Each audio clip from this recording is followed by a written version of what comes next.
name is Harris Deller. I'm from Carbondale, Illinois.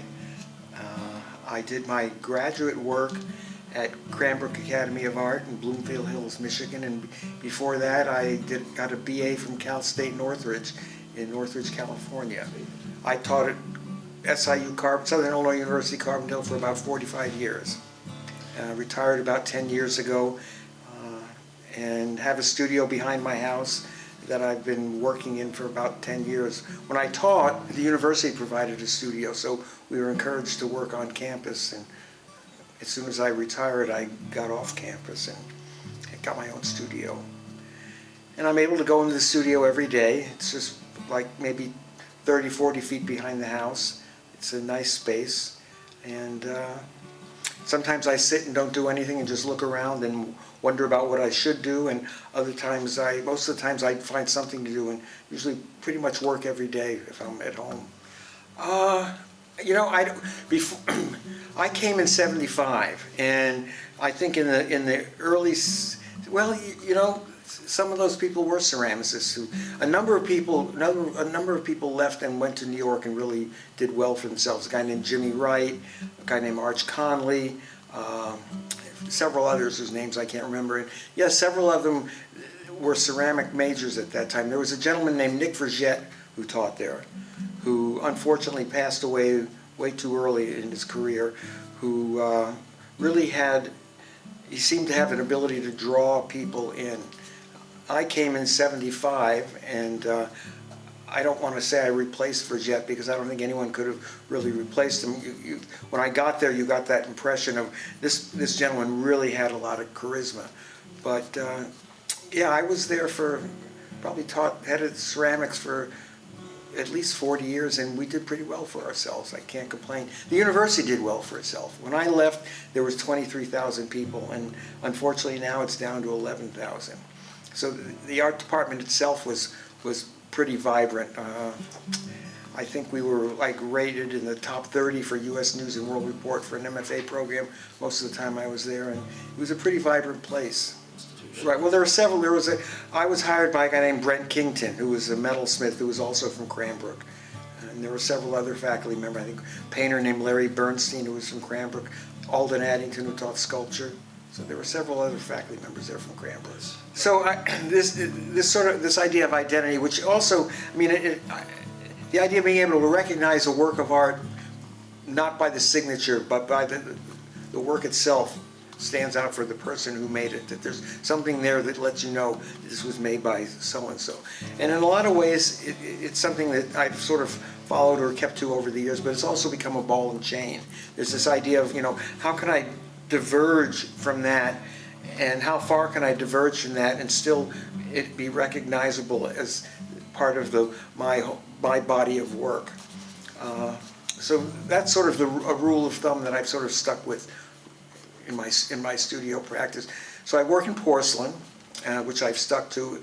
I work in a high fire, which fired at cone 10, and by today's standards, I'm sort of a dinosaur in that regard. Most people are firing at much lower temperatures and, you know, saving gas or saving energy, that sort of thing. I used to work on the wheel, and I tend to hand build a lot more now, just because it's a lot easier physically on my body to hand build. I'm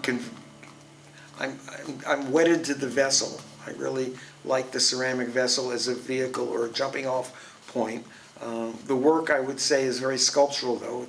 It's not utilitarian, although in recent years I have gone back to making more utilitarian things, and it's enjoyable, it's fun.